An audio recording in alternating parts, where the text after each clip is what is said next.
Assalamu alaikum. Est-ce que vous m'entendez?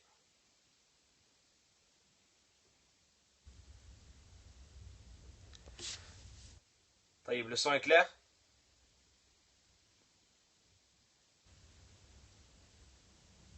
Alhamdulillah.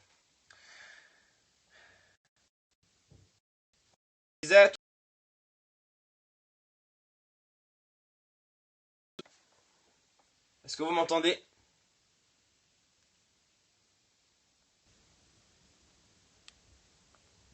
C'est bon? طيب, wa alaykoum salam wa rahmatullah. Je disais, ça nous montre que Allah subhanahu wa ta'ala est seul qui connaît le futur et seul qui connaît le futur. Wa alaykoum salam wa rahmatullah. Qui sait ce qui va se passer? Et personne d'autre ne connaît cela. Aujourd'hui, certaines personnes qui se prétendent exagèrent à ce sujet la connaissance de l'invisible à des créatures.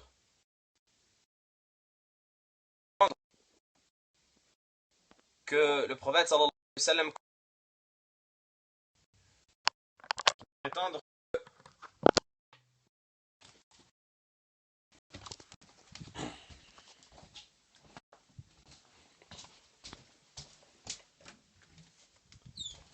Est-ce que vous entendez?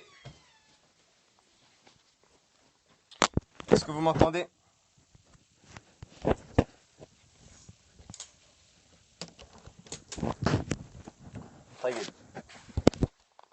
J'espère que ça sera un peu mieux.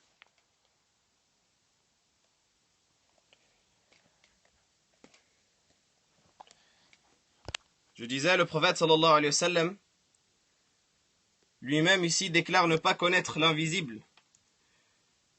Que dire des personnes qui prétendent connaître cela? Parce que le prophète sallallahu alayhi wa sallam est la meilleure des créatures, et lui-même il dit: je ne sais pas quand est-ce que viendra le jour de la résurrection.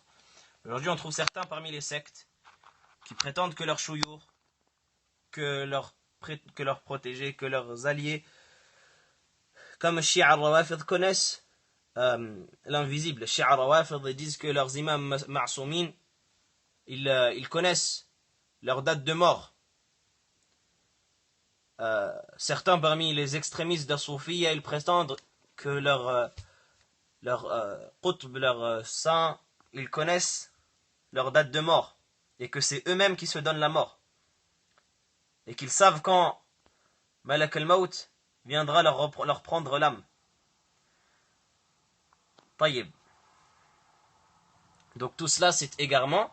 Le prophète sallallahu alayhi wa sallam ici il dit: mal mas'oulu anha bi'a'lam min as-sa'il. Le questionnaire n'en sait pas plus que le questionné. On continue. Qala fa akhbirni an amaratiha. Jibril, le questionnaire ici, il continue en disant: informe-moi des signes qui me montrent le jour de la résurrection. Pourquoi est-ce que le prophète sallallahu alayhi wa sallam,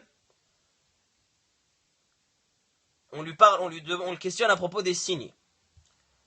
On ne connaît pas la date du jour de la résurrection, mais Allah subhanahu wa ta'ala nous a mis des signes qui nous indiquent quand est-ce que sera ce jour-là de la résurrection. À quoi est-ce que ça sert? Ça sert à se préparer. Ça sert à ce que la personne, lorsqu'elle voit des signes du jour de la résurrection, elle prenne peur et elle se prépare en disant: le jour de la résurrection approche. Le jour de la résurrection approche, je vais pour la rencontre d'Allah subhanahu wa ta'ala. Lorsque le prophète sallallahu alayhi wa sallam, un bédouin est venu le voir, et lui a parlé en lui disant: quand est-ce que viendra le jour de la résurrection? Est-ce que vous m'entendez?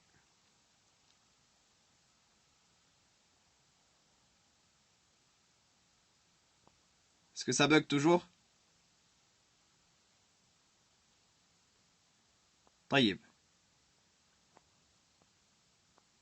Donc le prophète sallallahu alayhi wa sallam, lorsqu'il est venu lorsqu'un bédouin est venu le voir et lui a dit « Informe-moi de quand est-ce qu'est le jour de la résurrection », il a dit « Mâdha a'dadta laha »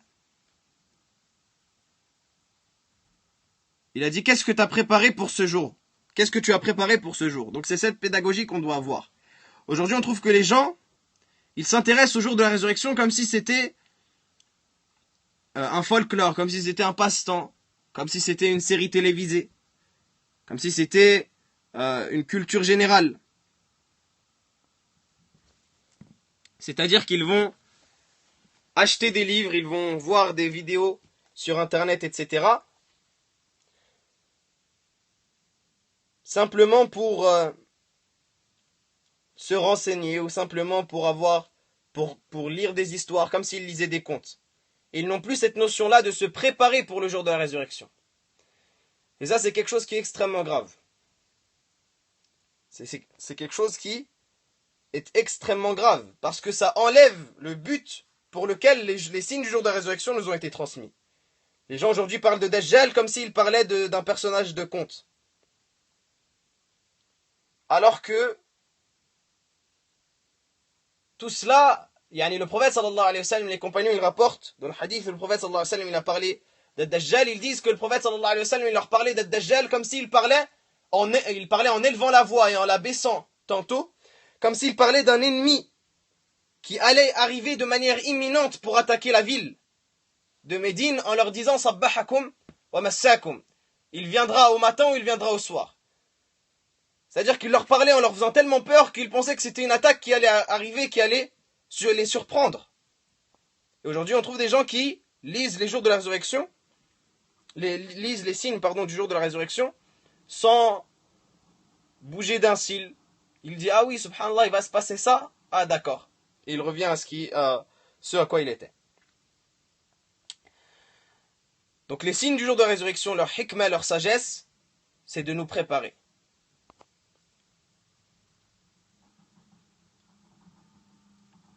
Le prophète sallallahu alayhi wa sallam, lorsqu'il a été questionné par ce questionneur, فَأَخْبِرْنِي عَنْ أَمَارَاتِهَا, informe-moi de ces signes-là avant-coureurs du jour de la résurrection, il a dit أَنْ تَلِدَ الْأَمَةُ رَبَّتَهَا. Il a donné deux signes. Il a dit le premier signe, c'est que la femme donnera naissance à son maître ou à sa maîtresse. وأن ترى الحفاة العراة العالة رعاء الشاء يتطاولون في البنيان. Et tu verras les gens pieds nus, tout nus, pauvres, les éleveurs de troupeaux de moutons, se concurrencer dans la hauteur des constructions. Taïb. Qu'est-ce que ça signifie? La première phrase du hadith, elle a été expliquée par les ulama selon plusieurs explications. Certains ont dit, le prophète sallallahu alayhi wa sallam mentionne cela pour montrer qu'à la fin des temps, il y aura énormément de conquêtes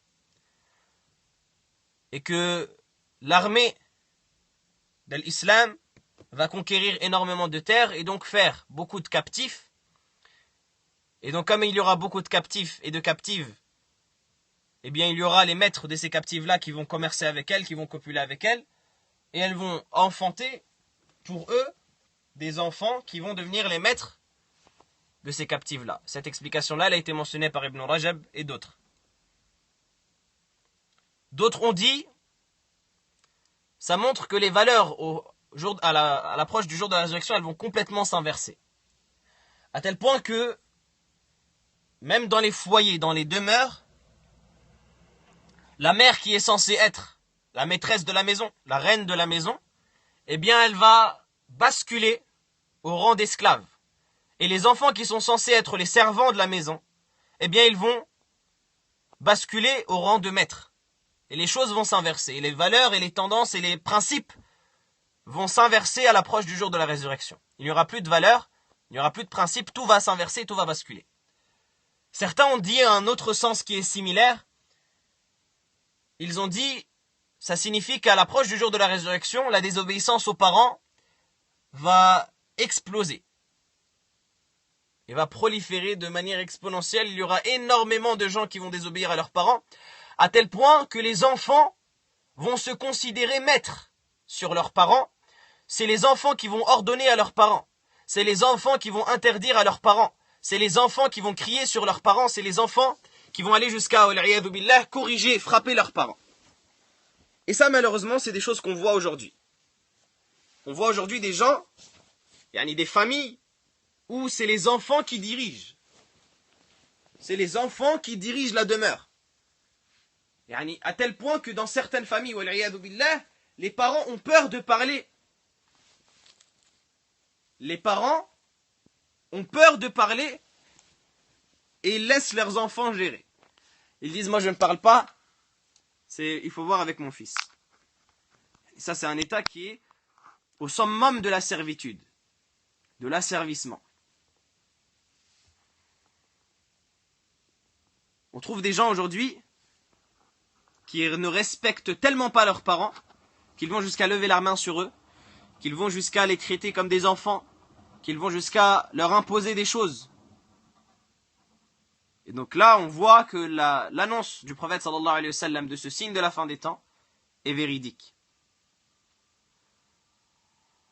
Ensuite, le prophète sallallahu alayhi wa sallam, il dit, est-ce que vous m'entendez toujours?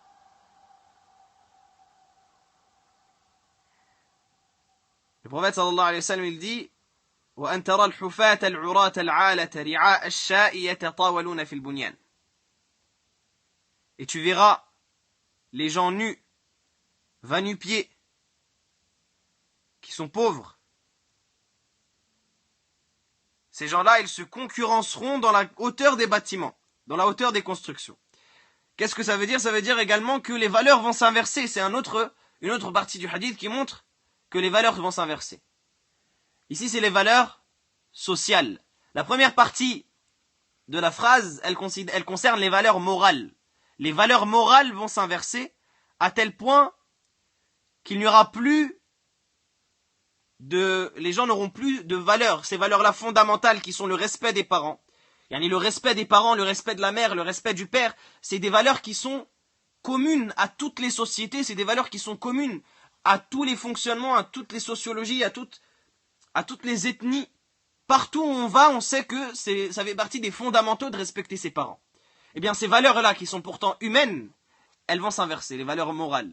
Et la deuxième partie du hadith, elle concerne les valeurs sociales. Les valeurs sociales, elles vont s'inverser. Ces personnes-là qui sont au plus bas du rang de l'échelle de la société. Vous savez qu'à l'époque, les Arabes, comme à notre époque, ils avaient une échelle de la société. Il y avait les personnes au plus haut de l'échelle et les personnes au plus bas de l'échelle. Comme aujourd'hui, on peut dire les personnes au plus haut de l'échelle, les PDG, etc. Et les personnes au plus bas de l'échelle, les personnes qui sont sans domicile fixe, qui n'ont pas d'emploi, etc. Eh bien, il y avait également, comme dans toute société, cette échelle-là sociale. Eh bien, les personnes qui sont au plus bas de l'échelle, le prophète sallallahu alayhi wa sallam, il dit, ils vont se retrouver au plus haut de l'échelle. Les valeurs sociales, elles vont complètement s'inverser, elles vont basculer. Ces gens-là qui sont va-nu-pieds, qui n'ont même pas de quoi se chausser, qui sont nus, ils n'ont même pas de quoi s'habiller, ils sont pauvres, et ce sont des bergers qui élèvent des troupeaux de moutons. Les troupeaux de moutons, c'était être berger et élever des moutons, c'était un des travaux les plus modestes pour l'époque.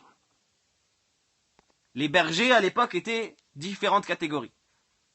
Il y avait les bergers de luxe, entre guillemets, qui étaient riches, les éleveurs de chameaux, et au plus bas de l'échelle, les éleveurs de moutons.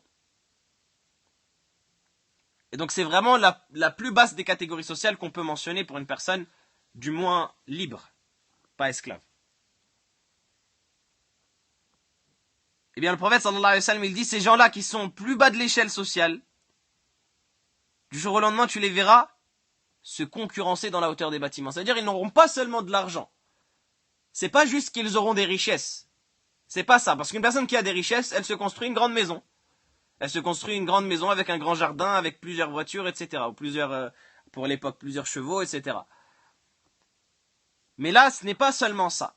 C'est qu'ils vont tellement avoir d'argent qu'ils vont rajouter, ils vont exagérer, ils vont se concurrencer dans la hauteur des bâtiments. Mon voisin a fait une maison de 5 étages, je vais en faire une de 6. Mon voisin a fait une maison de 10 étages, je vais en faire une de 20. C'est-à-dire qu'il a tellement de richesses qu'il veut rentrer dans cette concurrence-là. Donc c'est du plus bas de l'échelle au plus haut de l'échelle. Et certains ulama contemporains ont expliqué ce hadith-là en disant que c'est un hadith qui s'est appliqué à notre époque. Wallahu a'lam, bien entendu, toutes ces explications-là, ça relève de l'ijtihad, ça relève de l'effort d'interprétation des textes. Ce n'est pas une chose qui est venue avec le hadith, mais ils disent, on le voit, on le constate aujourd'hui à notre époque avec ce qui se passe dans la région de la péninsule arabique et des pays du Golfe. Ces gens-là qui, il y a quelques décennies, dans les années 1900-1920, que ce soit en Arabie Saoudite, au Koweït, dans les Émirats Arabes Unis, etc., ce qu'on appelle aujourd'hui les Émirats Arabes Unis, il y avait une crise sans précédent. Il y avait la famine, il y avait la sécheresse. En Arabie Saoudite, lorsqu'on écoute les ulama du pays raconter cela, celui qui veut retourner aux paroles par exemple de Cheikh Ibn Uthaymin, lorsqu'il raconte les anciens qui lui racontaient, c'est-à-dire la génération d'au-dessus de lui, ce n'est pas quelque chose qui était très ancien. La génération d'au-dessus de lui qui lui racontait à quel point la famine était présente en Arabie Saoudite et dans les pays de cette région-là, à tel point qu'il dit, Cheikh Ibn Uthaymin, un des anciens lui raconte que leur seul repas pour toute une famille, tellement il y avait la famine et tellement ils n'avaient rien pour se nourrir, leur seul repas c'était de prendre une date et de la mettre dans leur bouche et de se la faire passer. C'est-à-dire ils rentraient la date dans leur bouche pour un peu sentir le goût sucré de la date et ils se la faisaient passer ainsi. Ou certains ils prenaient les noyaux de date et ils les mettaient dans l'eau et ils faisaient bouillir et ils buvaient l'eau. Tellement ils n'avaient rien à manger. Et bien avec la découverte des ressources souterraines, avec la découverte des ressources fossiles, que ce soit le pétrole, que ce soit le gaz, etc., etc., ils sont passés d'une grande pauvreté à une grande richesse, à tel point que on voit qu'aujourd'hui, ils construisent les plus hautes tours, et quand il y a un projet dans un pays de construire la plus haute tour, eh bien, dans le pays d'à côté, il y a un autre projet qui va construire une tour encore plus grande. On arrive à des tours d'1 kilomètre de haut. C'est quelque chose d'immense. Et d'autres projets qui veulent se concurrencer, etc., etc. Taïb. Et bien sûr, on dit, on ne sait pas si c'est exactement ce que le prophète sallallahu alayhi wa sallam a voulu dire, mais ça correspond et ça nous montre que le prophète sallallahu alayhi wa sallam est véridique. Ça nous montre que l'annonce du prophète sallallahu alayhi wa sallam est vérité. Et ça nous montre que la fin des temps approche. C'est-à-dire que même si, comme je l'ai dit, on ne peut pas dire que c'est exactement cela qu'il désigne, sallallahu alayhi wa sallam, mais étant donné que ça se rapproche et c'est similaire, eh bien les gens doués d'intelligence doivent prendre une leçon sur cela. Et je fais une petite parenthèse pour dire que au lieu de passer notre temps à faire ce que les gens font d'habitude, qui est de faire du racisme, clairement, par rapport aux personnes de cette région-là. Il y a des personnes de cette région-là qu'on attaque, pas pour ce qu'ils ont fait, ou pas pour leur croyance, ou pas pour quelque chose, mais simplement parce qu'ils sont de cette région-là. On dit oui, mais les gens des pays du Golfe, ils sont comme ça. En faisant une généralité, alors qu'il y a parmi eux les bons, il y a parmi eux les mauvais, il y a parmi eux les pieux, il y a parmi eux les pervers, il y a parmi eux les mécréants, il y a parmi eux les croyants, il y a parmi eux les... Pour les personnes, bien sûr, qui habitent dans les pays des Émirats, il y a parmi eux les athées, il y a parmi eux les communistes, il y a parmi eux les pieux, etc. On fait des généralités et on dit ce sont des gens qui dépensent leur argent n'importe comment, etc., etc. Mais certes, même si c'est vrai, quand bien même ce serait vrai, on oublie la faïda qu'il faut tirer de cela, qui est de nous rappeler que le jour de la résurrection est proche. Si eux gèrent mal leur argent, eh bien gère-toi bien ton argent pour que quand Allah subhanahu wa ta'ala te fasse des comptes à toi, parce qu'il va te les faire à toi et non pas, il va pas te questionner à propos d'un tel ou d'un tel, il va te questionner à propos de toi. Eh bien quand Allah te fera des comptes à toi, tu n'auras rien à te reprocher. Mais si tu passes ton temps à parler d'un tel et un tel, et que tu oublies ta propre situation, eh bien tu vas te retrouver dépourvu lorsque la bise sera venue. Tu vas te retrouver dépourvu lorsque le jour de la résurrection viendra et que tu n'auras pas pris de provision.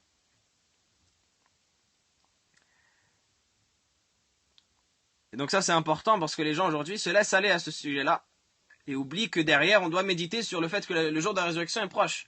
Peu nous importe de ce qu'ils font. Ce qu'ils font c'est leur problème. nous, notre problème, c'est que ça ressemble à ce que le prophète sallallahu alayhi wa sallam nous a indiqué, et donc on doit prendre nos gardes, et on doit se préparer à ce jour-là immense, que ces signes avant-coureurs nous indiquent. Et on doit se préparer en faisant le maximum de bonnes œuvres, et en délaissant les interdits. Donc à la fin du hadith, il dit ثُمَّ انطلق. Ensuite, cette personne-là qui est venue questionner le prophète sallallahu alayhi wa sallam, il est parti. فَلَبِثْنَا مَلِيًّا. Nous sommes restés un certain temps. ثُمَّ قَالَ يَا عُمَرْ أَتَدْرِي مَنِ السَّائِلِ. Après cela, le prophète sallallahu alayhi wa sallam dit Ya Umar, oh Umar, est-ce que tu sais qui est le questionneur? قُلْتُ اللَّهُ وَرَسُولُهُ أَعْلَمُ. Il dit, je dis, Allah et son messager savent mieux. فَلَبِثْنَا مَلِيًّا. Il est rapporté chez Abu Daoud que le temps qu'ils sont restés sans savoir, que Umar est resté à patienter avant que le prophète sallallahu alayhi wa sallam l'informe de qui était cette personne, c'était 3 jours et 3 nuits. Comme il est rapporté chez Abu Daoud et An-Nasa'i et d'autres. Ensuite, le prophète sallallahu alayhi wa sallam va voir Umar ibn Khattab et lui dit Oh Umar, est-ce que tu sais qui est le questionneur? Il lui dit Allah et son messager savent mieux. Le prophète sallallahu alayhi wa sallam de répondre Allah, c'est Jibril, pardon, c'est Jibril qui est venu vous enseigner votre religion. فإنه جبريل أتاكم يعلمكم دينكم. Cette partie-là du hadith, malgré le fait que certains la négligent, elle est extrêmement importante. Pourquoi? Parce qu'elle nous enseigne plusieurs choses. Elle nous enseigne premièrement que le fait de poser des questions, c'est la clé de la science. C'est ainsi qu'on apprend l'ilm. Poser les questions, c'est ainsi qu'on apprend l'ilm. Et elle nous apprend la deuxième chose, que poser les questions, c'est une science à part entière, qui a des comportements, qui a des codes. On ne pose pas les questions à n'importe comment aux gens de science. Et on ne pose pas les questions à n'importe qui. Et rappelez-moi de faire une parenthèse sur cela par rapport à cette balwa, par rapport à cette calamité qui est l'application Périscope. Aujourd'hui, Wallah il-Azim, on m'a rapporté, personnellement, j'ai pas vu ces salons-là. On m'a rapporté que des gens fument la chicha et font des fatwas sur Périscope. Alhamdulillah, ici, pour ceux qui, je sais que on va m'attaquer, on va me dire pourquoi est-ce que tu utilises cette application alors. Alhamdulillah, ici, on essaye de transmettre le khir sans rentrer dans les sujets que on ne maîtrise pas et qui sont réservés aux ulama. On essaye de rester à notre place et de faire ce que les ulama nous demandent de faire, qui est de transmettre ce qu'on a appris, mais sans rentrer dans des sujets qu'on ne maîtrise pas. On trouve des gens aujourd'hui qui ne font même pas salat, ils te font des fatwas. Des femmes, wal'iyadhu billah, maquillées de ce qu'on m'a rapporté, et qui répondent aux questions. Ajib. Donc poser les questions, c'est une science, et poser les questions, c'est la science. C'est ces deux points-là essentiels que nous apprend ce hadith. Poser les questions, c'est la science. La question, comme disent les ulama, c'est la clé de la science. Al-Zuhri, rahimahullah, Ibn Shihab al-Zuhri, le grand savant, l'imam, rahmatullahi alayh, qui était un énorme savant, une montagne de science, il disait Al-ilmu khaza'in. Il disait la science est composée de trésors. La science, c'est des trésors. Taftatihuha bil mas'ala. Que tu vas ouvrir avec la question. La clé de la science, c'est la question. Il est rapporté que Sufyan ibn Uyayna, un jour, il s'est arrêté dans un village. Il a passé dans ce village-là 3 jours. Et au bout du 3e jour, il a dit à son compagnon qui était avec lui, il a dit, charge la monture. On s'en va. On va quitter cette ville. Parce qu'une ville dans laquelle les habitants passent 3 jours sans questionner un savant, c'est une ville où il n'y a aucun bien. Qu'est-ce qu'il dit, Sufyan ibn Uyayna ici? Il dit que les gens savaient qu'il était venu, et ils savaient qui il était. Et bien sûr, il ne dit pas cela avec prétention, mais il dit que lui, son obligation par Allah subhanahu wa ta'ala, c'est de transmettre la science qu'il a acquise. Et les gens, leur obligation, c'est de questionner à propos de cette science-là. Et les gens ont failli à leur obligation parce qu'ils ont passé 3 jours sans le questionner. Il dit une ville où les gens passent 3 jours sans questionner, c'est une ville où les gens sont mauvais, c'est une ville mauvaise, on quitte cette ville-là. Il a dit à son compagnon, charge la monture, on s'en va. Donc c'est extrêmement important. La science, elle se transmet par les questions. Regardez dans le Coran, une grande partie de ayat al-ahkam, ce qu'on appelle les versets juridiques, qui nous apprennent la jurisprudence, qui nous apprennent la religion, les règles religieuses, ils commencent par quoi? Wa yas'alunak. Allah subhanahu wa ta'ala, il dit, il te questionne à propos d'une telle chose, alors réponds-le. Wa yas'alunaka 'anil mahid. يسألونك عن المحيض قل هو أذى فاعتزلوا النساء في المحيض. Il te questionne à propos des menstrues, dit c'est une saleté, écartez-vous des femmes pendant les menstrues. Écartez-vous bien sûr au sens du rapport, comme le détail les fuqaha, au sens du rapport sexuel. يسألونك عن الأهلة قل هي مواقيت للناس والحج. Il te questionne à propos des croissants de lune, à propos des périodes lunaires. Dit ce sont des signes pour que les gens connaissent les dates et puissent accomplir le hajj. يسألونك ماذا ينفقون. Ils te questionnent à propos de ce qu'ils peuvent donner dans le sentier d'Allah. يسألونك عن الأنفال. Ils te questionnent à propos des butins de guerre, etc., etc. Une grande partie des versets qu'on a dans Ayat al-Ahkam commence par il te questionne. Donc ça montre que la question a une grande importance. Une grande partie des hadiths qui nous sont parvenus du prophète sallallahu alayhi wa sallam, ce sont des questions. Et on va le voir ici, par exemple, dans l'Arba'in al-Nawawiyya, qui, comme je le rappelle, comme on a vu dans l'introduction, ce sont les hadiths qui représentent les fondements de la religion. Ce sont 40 et quelques hadiths qui représentent les fondements de la religion. Eh bien, la plupart de ces hadiths-là, c'est des compagnons qui viennent questionner le prophète sallallahu alayhi wa sallam. Une personne qui vient questionner le prophète sallallahu alayhi wa sallam, قُلْ لِي فِي الْإِسْلَامِ قَوْلًا لَا أَسْأَلُ عَنْهُ غَيْرَكَ. Dis-moi dans la religion une parole que je ne vais jamais demander à autre que toi. Le prophète sallallahu alayhi wa sallam, il dit, قُلْ آمَنْتُ.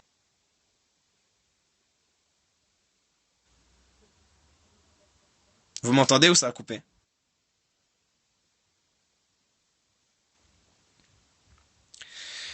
C'est bon, ça a repris? Ça a coupé à quel moment?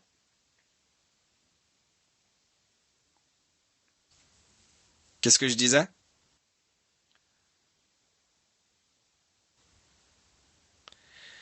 Taïb. Je disais que dans les 40 hadiths de l'imam al-Nawawi, on a beaucoup de hadiths qui sont basés sur des questions. Dis-moi dans l'islam une parole à propos de laquelle je ne vais questionner personne après toi. Et le prophète sallallahu alayhi wa sallam de dire, dis j'ai cru en Allah, puis maintiens-toi ferme sur la voie droite. Dans un autre hadith, Abdullah ibn Mas'ud, il questionne le prophète sallallahu alayhi wa sallam, quels sont les meilleurs actes les plus aimés auprès d'Allah subhanahu wa ta'ala. Il dit qamatu as-salat an waqtiha. Iqamatu as-salat ala waqtiha, pardon. Accomplir la salat, faire la salat à son temps, à son heure. Donc tout cela, ce sont des hadiths qui nous sont rapportés avec les questions. On trouve que la science également, la science qu'on a aujourd'hui, la science du fiqh, les ouvrages principaux dans la science sont basés sur des questions.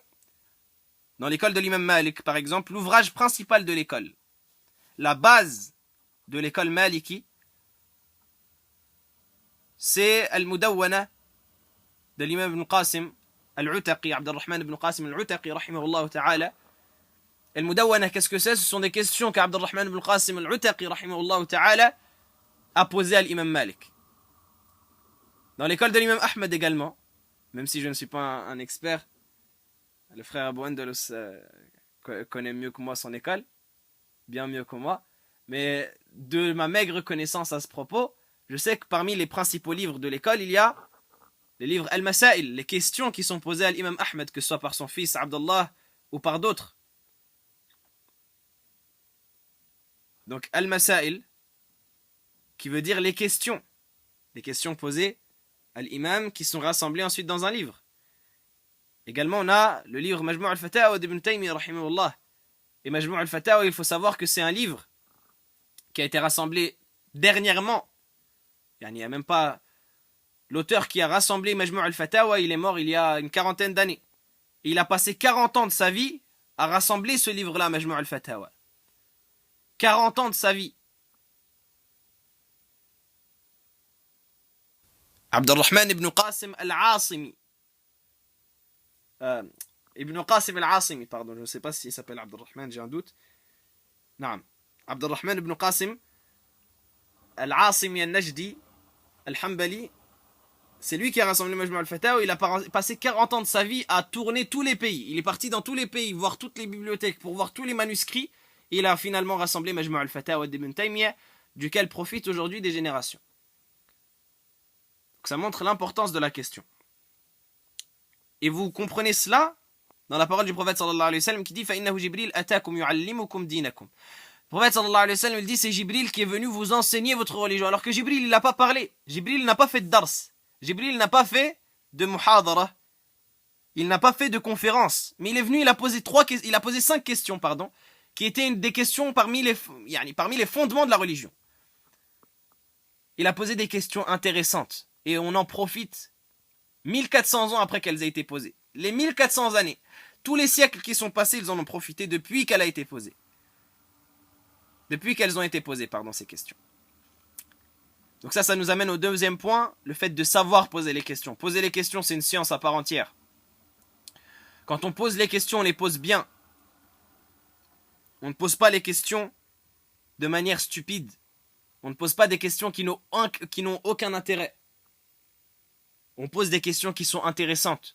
Et on pose des questions en allant droit au but. On ne pose pas des questions qui font 10 pages. On garde le nectar de la question pour que ce soit une question profitable. Donc il faut garder à l'esprit que le fait de poser des questions, c'est une science à part entière. Et il y a des livres qui sont écrits sur le comportement de la question. Et dans les livres du comportement de Talib al-Ilm, il y a des chapitres entiers sur le comportement de la question.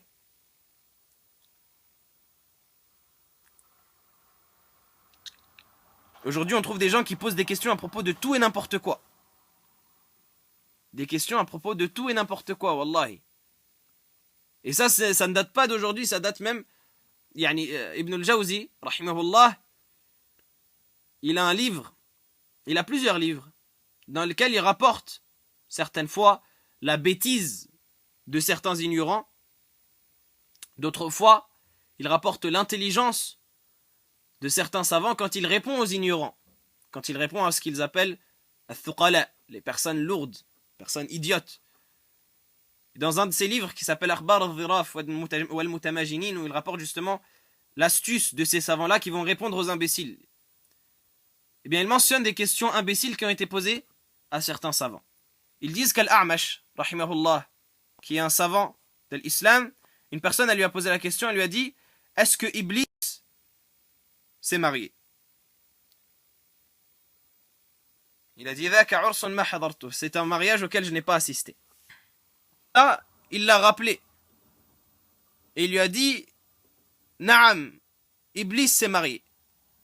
Parce que Al-A'mash, on peut dire qu'il a été attaqué dans son amour propre, mais on peut aussi avoir un husn al-dhann et dire que Al-A'mash, il voulait que son degré de religiosité soit préservé pour qu'il puisse encore transmettre la science qu'Allah subhanahu wa ta'ala lui a donnée. Chez nous, salat al-Dhuhr, wallahu a'lam, c'est à 14h. Et en sachant qu'il y a 10 minutes après Naam, il s'est marié. La preuve, c'est qu'Allah subhanahu wa ta'ala dit Innahu yarakum huwa wa qabiluhu min haythu la tarawnahum. Il vous voit, lui et sa descendance, d'où vous ne les voyez pas. S'il a une descendance, c'est qu'il a une épouse. Il lui dit quel est le nom de son épouse. Et là, l'A'mash, il le renvoie de la mosquée parce que c'est quelqu'un de lourd, de stupide. Et on trouve des questions aujourd'hui qui sont de ce genre-là. Des gens qui posent des questions aux ulama, est-ce qu'on a le droit de manger de la chair de sirène? Il va trouver déjà une sirène avant de questionner si tu peux manger de sa chair. Des gens qui questionnent si on prie sur Mars, c'est où la Qibla? Ajib, des questions, subhanallah, on ne sait même pas comment est-ce qu'elles passent par leur esprit. Est-ce qu'on aura des Grecs au paradis? Des questions ajib. Vraiment, on ne sait même pas comment est-ce que la personne elle pense à ça. Donc ça, c'est des questions qui n'apportent aucune faïda. Et en plus, tu trouves que ces personnes-là, elles ont des manquements à propos des fondements de leur religion. Elles ne savent même pas faire correctement les ablutions. Elles ne savent même pas correctement faire la salat. Et elles questionnent à propos de est-ce qu'il y aura des Grecs au paradis ou si on est sur Mars, comment on fait la salat. Déjà, fais la salat bien, correctement sur Terre, et après on verra sur Mars. Et ça, ce que je dis, c'est la plupart du temps, c'est du vécu. Donc, poser des bonnes questions qui sont profitables et qui sont bénéfiques. On termine en lisant le troisième hadith et on va clôturer avec cela. Le troisième hadith, le hadith الثالث عن أبي عبد الرحمن عبد الله بن عمر بن الخطاب رضي الله عنهما قال سمعت رسول الله صلى الله عليه وسلم يقول بني الإسلام على 5 شهادة أن لا إله إلا الله وأن محمد رسول الله وإقام الصلاة وإيتاء الزكاة وحج البيت وصوم رمضان. J'ai entendu le messager d'Allah sallallahu alayhi wa sallam dire l'islam a été bâti sur 5. Sur l'attestation que nulle divinité n'est digne d'être adorée en dehors d'Allah et que Muhammad est le messager d'Allah, sur le fait d'accomplir la salat, de donner la zakat, d'accomplir le pèlerinage à la mosquée sacrée et de jeûner le mois de Ramadan. On va mentionner très rapidement l'explication de ce hadith-là parce qu'il y a une seule chose à mentionner. Cette partie-là, elle a déjà été mentionnée dans le hadith de Jibril, qui est le hadith précédent. Alors pourquoi est-ce que l'imam al-Nawawi, rahimahullah, il la répète? L'imam al-Nawawi, c'est un savant. L'imam al-Nawawi, c'est une personne qui était extrêmement intelligente. C'est une personne qui était d'une science profonde, qui avait une grande science. L'imam al-Nawawi, rahimahullah, il répète ce hadith-là, malgré qu'il a déjà été mentionné à l'intérieur du hadith de Jibril, pour une seule partie, qui est cette partie-là, Bunya al-Islamu ala khams. L'islam a été bâti sur 5 piliers. Et on verra, Inch'Allah, pourquoi est-ce qu'il a mentionné ce hadith-là particulièrement pour cette partie. Wallahu ta'ala a'la wa a'lam. Wa sallallahu wa sallam wa barik ala nabiyyina Muhammad wa ala alihi wa sahbihi ajma'in. Alhamdulillahi rabbil alamin.